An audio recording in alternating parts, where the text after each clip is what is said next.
Aos 77 anos, Walter Lima Júnior já dirigiu mais de 20 filmes, documentários e minisséries de TV e conquistou prêmios nos festivais de Berlim, Havana, Cartagena e Brasília. Agora, ele lança o seu mais novo filme, Através da Sombra. Baseado na obra do escritor Henry James, A Volta do Parafuso, a história se passa no Rio de Janeiro dos anos 30. O filme conta a história de Laura, uma jovem contratada como tutora de 2 órfãos numa fazenda de café e que logo passa a desconfiar da presença de espíritos na casa. A gente conversa agora com Walter Lima Júnior, diretor e roteirista dessa obra e também professor do curso de cinema aqui da PUC-Rio. Bom dia, Walter. Bom dia. Por que esse livro te inspirou, Walter? Porque eu tenho muita admiração pelo livro e pelo escritor, o Henry James. Eu acho que é um tema... Eu não acho que seja apenas um tema que fale de fantasmas, mas ele fala de fantasmas internos. Entendeu? Fala da dificuldade de se aceitar. Entendeu? E essa professora é uma professora reprimida, extremamente reprimida, que nunca se abriu para o mundo como poderia ter se aberto. É uma mulher bonita e que ao mesmo tempo esconde seus desejos. E na história original, isso não é muito claro, porque você está de repente realmente vivendo o que ela julga estar vivendo. Ela começa a ver fantasmas.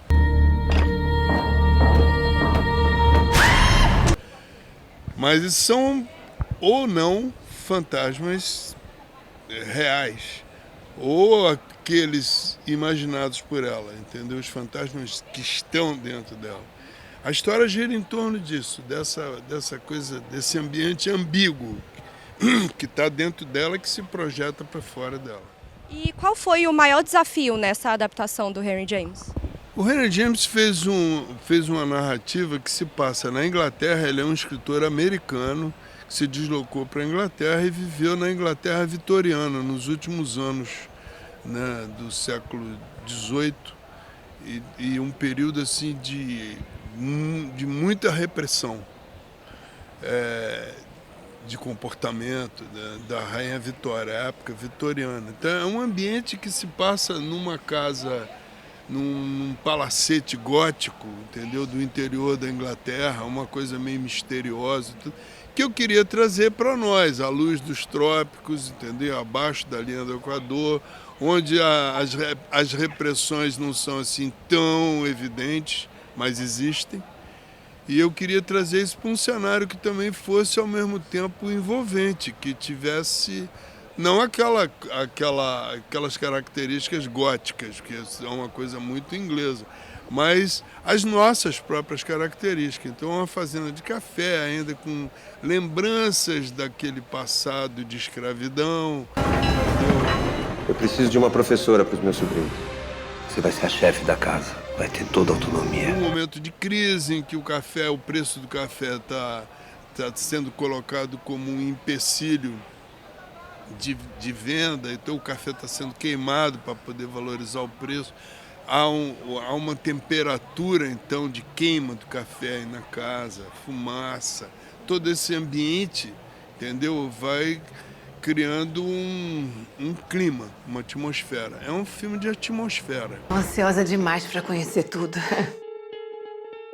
Esse quarto não, dona Laura.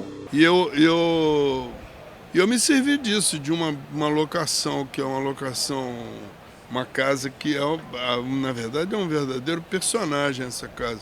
É uma casa construída em 1830, que nunca foi restaurada. Ela existe tal como ela é, como ela foi inaugurada. Ela tem uma atmosfera pesadíssima, entendeu? Ela já em si, ela convoca uma série de temores entendeu? E de suspeitas. Você anda pela casa à noite, você se sente observado, entendeu? É uma casa que tem esse valor de atmosfera. Eu queria fazer um filme que se apropriasse dessa atmosfera. A fotografia e o som do filme também foram muito aclamados pela crítica especializada. Assim, qual foi o cuidado especial que vocês tomaram nesse quesito? Total.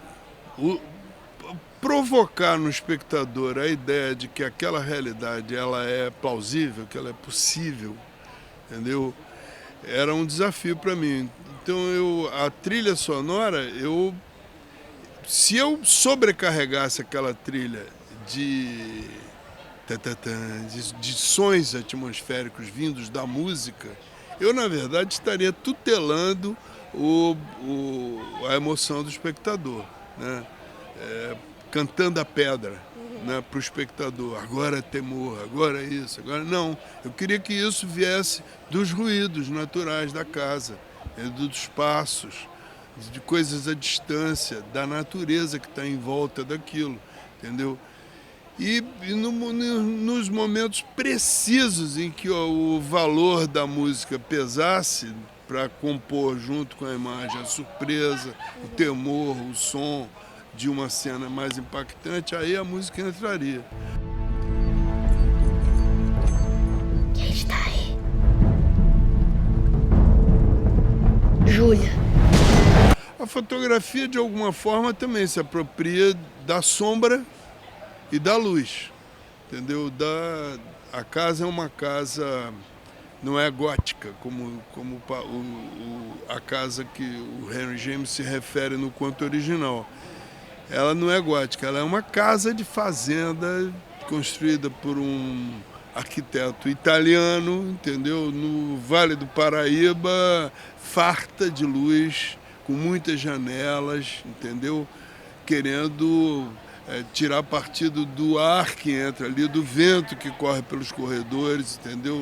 Uma casa feita, ampla, feita num lugar quente, embaixo da linha do Equador. Então, eu precisava tirar partido dessas possíveis sombras dessa casa, entendeu?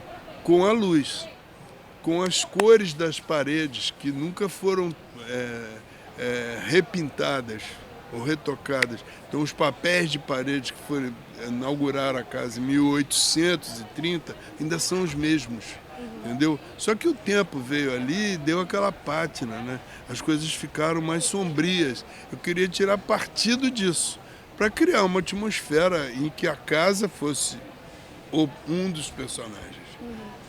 O homem aqui na janela, ele era alto, forte, usava uma capa comprida. Parece o Bento. Na década de 70, o senhor dirigiu documentários para o Globo Repórter. Sim. E na década de 90 para o Channel 4. O senhor acredita que hoje há um bom mercado para documentários na TV brasileira? Eu acho que o cinema inteiro está impregnado por um namoro com o cinema documental, eu acho. Eu acho que tem muita coisa que hoje em dia, até a soltura da câmera, entendeu? De como a câmera hoje em dia se usa sem estar presa, sabe, aquele rigor de uma linguagem clássica. Hoje em dia a câmera é muito mais solta. O uso do som direto também, entendeu? De como isso criou uma possibilidade de captação do real com muito mais vivacidade do que antes, entendeu? Eu acho que o documentário ele tem impregnado a linguagem ficcional de uma maneira muito produtiva, entendeu? E eu acho que hoje em dia se vê documentário. Antigamente não era fácil você ver documentário sendo exibido comercialmente. E hoje em dia você vê com muita facilidade isso. Não só porque a televisão é um sorvedouro de imagem e de documentários, mas porque as próprias salas de cinema também elas já se abriram para o documentário, né? O senhor também já dirigiu episódios de série para a TV brasileira. Como você avalia o mercado hoje em dia para esse tipo de produto e você pretende investir nesse tipo de produção? Claro. Eu acho que toda a televisão, né, internacionalmente, ela descobriu esse filão, né? A gente já convive com isso desde a implantação da televisão aqui, as novelas, tudo mais. Mas hoje em dia há uma rotina de produção de mini-novelas, mini-seriados, né?